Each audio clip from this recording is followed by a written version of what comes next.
Magandang araw, magandang hapon, magandang gabi, tanghali kung saan man kayo naroroon ngayon. Today is another brand new day mga Inday, panibagong pagsubok, panibagong biyaya at panibagong araw na ating tatahakin sa umagang ito. Every morning that we woke up is another blessing and another wonderful na ating tatahakin sa ating buhay. So for today's video mga Inday is napakaiba ang video na ito at napaka-special sa akin kasi ngayon ko malalaman kung approve ba yung kinukuha ko, kung maaprubahan ba yung pinaprocess ko mga Inday. So malalaman natin yan ngayong umaga. So it's been a while na hindi ako nakapag-update sa inyo, hindi ako nakapag-upload ng video ko. It because napaka-busy po si Inday Boriat ninyo mga Inday. Simula nung pumasok ako sa pagiging negosyante sa pagbebente ng crispy spicy malunggay at ng crispy kangkong ay nasimula po akong mag-busy at naaliw po yung sarili ko sa mga lahat ng bagay na nangyayari sa akin at kaya po naiiwan ko na po na mag-vlog or mag-video. Hindi kagaya noon na everyday, time to time, yung camera is nasa harap ko kasi nga ina-update ko kayo sa mga nangyayari sa buhay ko. But this time mga Inday is ako po ay humihingi ng pasensya na hindi na po ako makapag-upload ng todo-todo kumpara noon. But I try my best mga Inday para sa inyo kasi kayo din naman po ang nagbibigay sa akin ng lakas ng loob sa mga comment niyo po, sa mga encouragement niyo po. So ako po ay nagpapasalamat sa inyo. And to start my day is nag-stretching muna ako at konti-konting exercise. Yung problema ko sa kamay ko at saka sa paa ko is hanggang ngayon andito pa rin. Na-experience ko pa rin sila mga Inday. Paulit-ulit na akong pumupunta sa dermatologist, iba't ibang doktor, kanya-kanyang mga gamot at mamahaling pa nga ng mga cream, oral medication. Pero hindi pa rin tumalab yung medication nila mga Inday. Kaya nag-stop na lang ako mag-research sa aking sarili kung ano ba talaga yung sakit ko. So, naglilinis lang ako dito mga Inday at ito yung foam na nasa sahig. Dito kasi pinatulog ko yung kapatid ko kasi nung isang gabi is umatake sa akin yung sakit at saka kati ng kamay at saka paa ko. Kaya dito ko siya pinatulog sa kwarto ko. Ngayon is okay naman ako kaya nilagay ko yung bedsheet at yung foam dyan sa katri ko para mawalisan ko yung sahig mga Inday pa. So ito yung kamay ko mga Inday na ipapakita ko sa inyo. Kung nanonotice nyo is nagsimula na ulit siyang mag-crack. So nung dati mga Inday ko nakikita yung previous video ko, yung kamay ko napakakate, tapos nagka-crack na yan mga Inday. So dyan pagkatapos ko maglinis-linis sa loob ng kwarto ko is nag-atake na naman ulit yung sakit.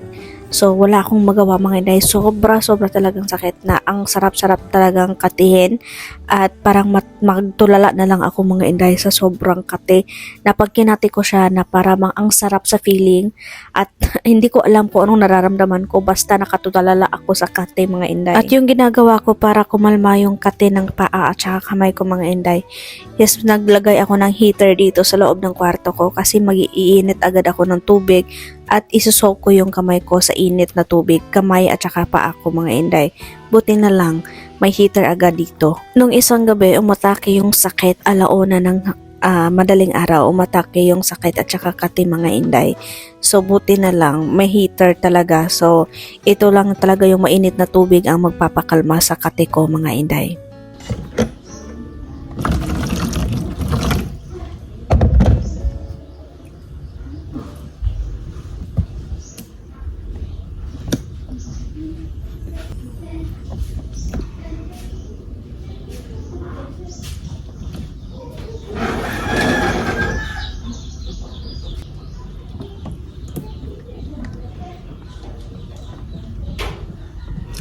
Ang kati-kati mga Inday.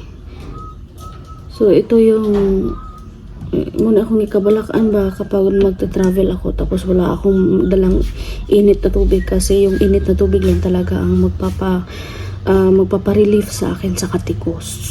Sobrang kati hanggang sa masugatan na yung kamay ko. At yung isang gabi siya bumalik mga Inday, nag-start na 1 o'clock in the morning nakagising lang ako dahil sa sobrang kate. So nakikita ko mga Inday is nag-start na naman siya na magbiak-biak. So 3 days from now magpipil na rin ito mga Inday. Kailangan ko siyang isog sa mainit na tubig kasi ito lang talaga yung makakapag-relieve sa kamay ko at saka sa paa ko mga Inday.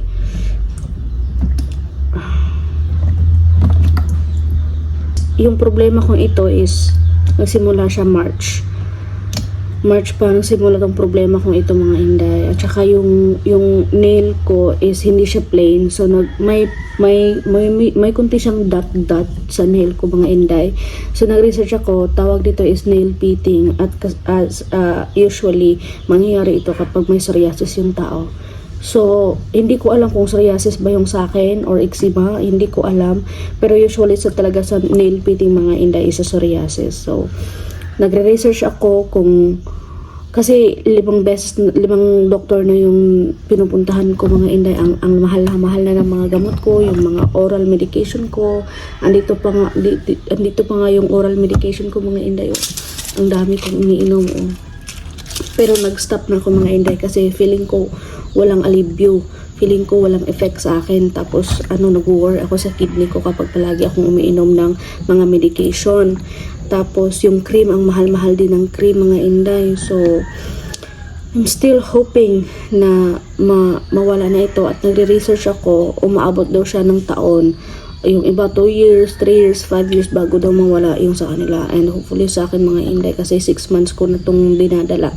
And hindi to sana maaabot ng mas matagal pa kasi nakakairita, so irritable yung mga inday, yung mga ginagawa ko usually naapektuhan dahil dito, yung tulog ko naapektuhan ng dahil dito mga inday. So nakikita ko usually yung kamay ko dito is hindi siya soft, parang matanda na yung kamay, yung normal na kamay ko lang, yung finger ko lang mga inday. Pero as nakikita ko parang lumalaki yung dito ko, oh. Tapos mas darken siya dito. Ayan, ito mga inday, para siyang nagsusmooth. Pero hindi talaga usually ganito yung kamay ko. At saka dito is nangingitim. Nangingitim yung dito ko.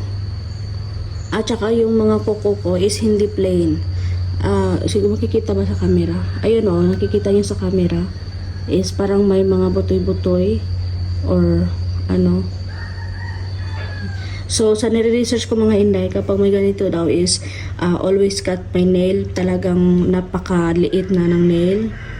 So, makikita niyo ba sa camera yung kuko ko? Ayan, yung kuko ko mga inday, oh. Ayan, tsaka dito, iba yung aura ng kamay ko dito. Nakikita niyo ba yan? Yan, oh. Yan ang pinakakati-kati. Ayan, hanggang dito, namamaga na yung dito ko. Namamaga na yung kamay ko. Tapos kapag matapos akong hinuhumulto sa mainit na tubig mga inday, hindi ko muna I wouldn't touch my hand in anything. Hindi ko siya ginagamit yung kamay ko para kung ano man yung magagawa ko, kung ano man yung mahahawakan ko. Kasi kapag hindi pa siya naging okay, tapos humahawak ako ng mga iba't ibang bagay o nagtatrabaho ulit ako, is mas lalong dumoble yung kate. So pagkatapos dito is gaganyanin ko lang siya. Tapos pababayaan ko lang siya until na mag-dry off siya.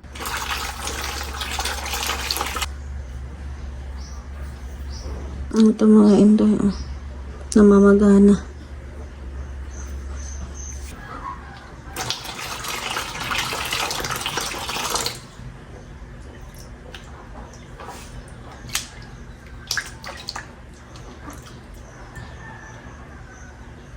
Hi guys! So, okay na po yung kamay at saka pa ako.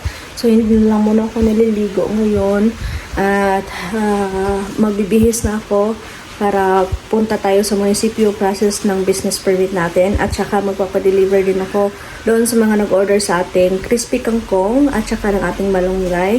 So, ipapadeliver ko mga inday. So, see you there and I will update you later mga inday tungkol sa ating business permit.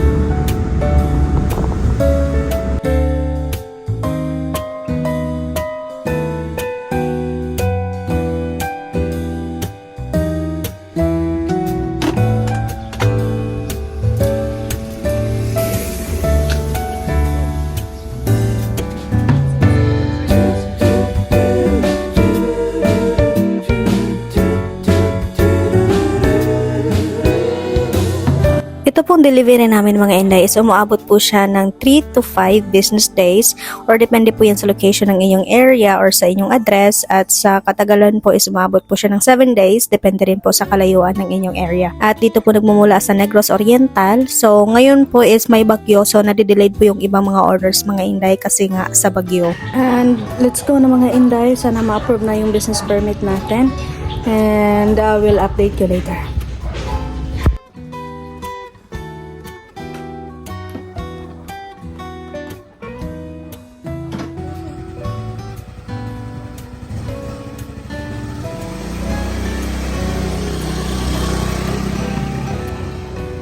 Sila din po yung mga tao na tumutulong sa akin sa pag-process ng aking business permit at dito po sa BPLO.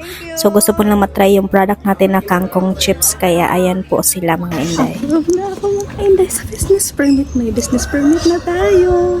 Pero hindi pa alam ng mga kapatid at saka auntie ko na approve tayo mga Inday. So magdadrama ako na hindi tayo na-approve. Tingnan natin kung ano yung itsura nila. Hi mga Inday! So, ikay na gagala ko po sa inyo na sabihin na sa wakas may business permit na po tayo.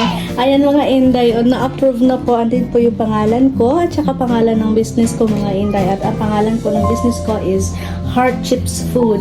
And akala ko hindi ako ma-approve nila kasi nagka-problema dito sa lupa, dito sa bahay namin na tinitirhan ko ngayon kasi nasa bahay lang ako. Tapos online lang yung business ko na ito mga Inday, wala talaga akong physical store. So para talaga maging legit tayo kasi may iba mga customer na nag-aasa sa akin kung may business permit na ba ako. And sa wakas, natapos na rin yung nagluluto ako dito, tapos stop muna, tapos punta ako sa munisipyo, process na naman ng documents, ng papers. So kahapon nung Friday mga Inday, kahapon, ako sa BPLO na stock up ako sa BPLO dahil sa location ng lugar kung saan ako nagluluto, which is dito lang sa bahay namin. Kasi as nakikita nyo or nalalaman nyo sa una kong video, sa previous video ko mga Inday, is itong lupa namin, dalaga pa si mama nito sa bahay na ito at sa lupa na ito. Walang ibang kapitbahay dito. Itong bahay ang una talagang natayo dito sa lugar na ito mga Inday. Yun nga lang is reserved siya. Wala kaming documents, wala kaming papel na nagpapatunay na sa amin talaga ang lupang ito. So, noong si mama pa kasi ang may-ari ng lupa na ito, nung bahay na ito, kasi dati yung mga sinaunang tao hindi talaga naghahanap naman ng mga documents, di ba?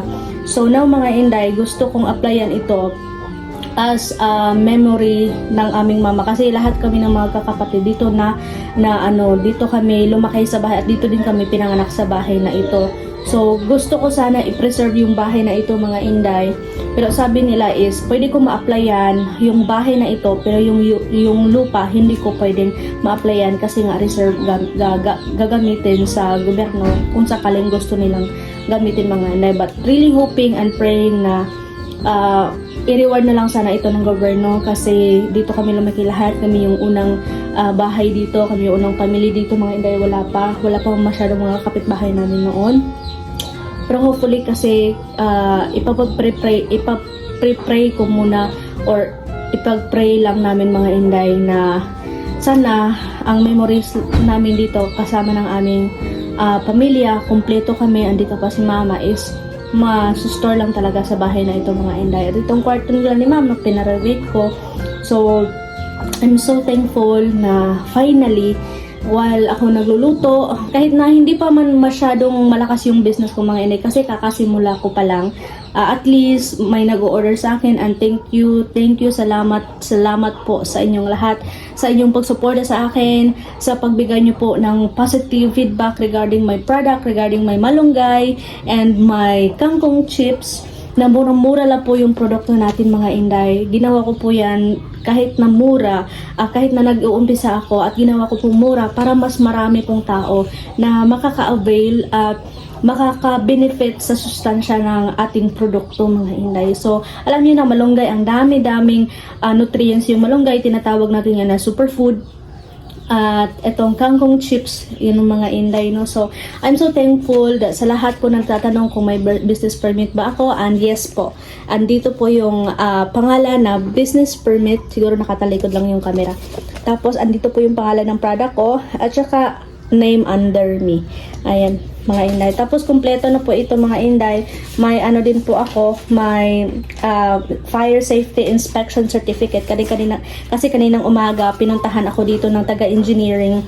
Chinek yung bahay, yung location namin dito, mga Inday. So, akala ko talaga hindi ako ma-approve. And thank God, kasi na-approve ako at the end. So, anywhere, anytime, ayan, may copy na tayo, mga Inday, sa ating business permit. And thank you, Lord. And ayun, magpapak na ako sa mga orders ko ng kangkong chips. Maraming salamat po, mga Inday, at sa mga gusto pong mag-try ng ating napakamurang product, kangkong chips or crispy spicy malunggay. Just message me po ito sa number na ito na ilalagay ko, or you just message me in my Facebook page, Inday Buriat. Wala pong ibang Inday Buriat na Facebook page, mga Inday, ako lang po. So pag may nakita po kayong tatlong account ng Inday Buriat, just message me any of that account. So ayun, mga Inday, it's 3 o'clock here in the afternoon at patuloy po akong magluluto para po sa inyo. Thank you so much. God bless. Ayan na ang ating tagaluto ng kangkong.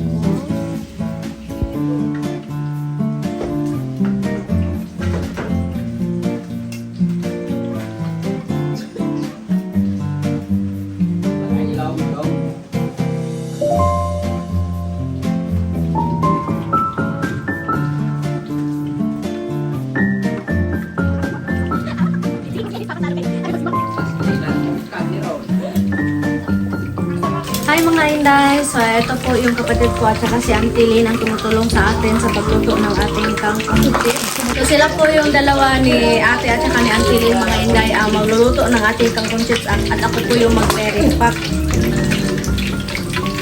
Ako po yung magre-repack ng ating kangkong chips. So, nakikita yung background namin is nasa kusina pa kami, mga Inday. Pero minimake sure po namin na malinis po itong lugar. Kahit na kung nakikita niyo po sa background is hindi po siya kagaano kaaya-aya. Kasi nasa bahay lang po ako nagluluto. Lang po kami nagluluto. Pero safety po kasi hindi naman po tayo ma-approve ng ating business permit kung hindi nila check yung ating surroundings or area natin. So, for now, mga Inday, ito po yung kangkong chips na niluluto po namin. Ito po yung kangkong chips natin, mga Inday, na nanapak na. So, ang laman po ng ating kangkong chips na ito is 60 grams per pack. At saka 50 pesos lang po per pack din po, mga Inday. At nagpo-promo po tayo ngayon. Free shipping nationwide po until September 15. So kung mag-avail po kayo ngayon ng mag-order ng 30 pieces of ating kangkong chips, free shipping po, mga Inday. So grab your orders now at i-message niyo po ako dito sa number na ilalagay ko, or message me in my Facebook page, Inday Buriat. Wala pong ibang Inday Buriat, mga Inday. Pero pag i-search niyo po sa Facebook ang Inday Buriat, may 3 account po ang lalabas. Pili lang po kayo doon kung saan kayo mag-message sa akin. At nababasa at nire-receive ko po ang mga inquiries at sa mga chat ninyo. And also, you can call me with this number po. Ayan. So, kung gusto nyo po mag-reseller, mag-start ng konting negosyo, just PM me po.